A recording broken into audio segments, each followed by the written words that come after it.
Oggi a Padova è intervenuto il segretario della Lega Nord Matteo Salvini in favore della candidatura di Massimo Bitonci. Un incontro, quello con il leader del Carroccio blindato, e preceduto da tensioni con il centro sociale occupato Pedro, che aveva occupato l'area del comizio. Vincere qui a Genova e a Verona significherebbe mandare a casa la sinistra e ancora precedenza ai residenti per le graduatorie come casa, asili, scuole e servizi. Bisogna poi blindare i confini e bloccare gli sbarchi. I responsabili dell'attentato a Stoccolma e l'accoltellatore di Milano provenivano da questo flusso migratorio incontrollato.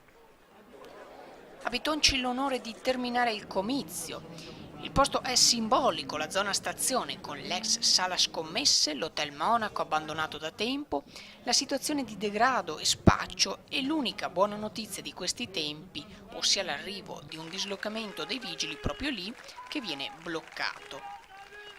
Per tutto questo bisogna combattere e Bitonci è pronto a farlo qualora tornasse a Palazzo Moroni. Swishamber Channel News, Padova. Di 40 di brutto, quindi dobbiamo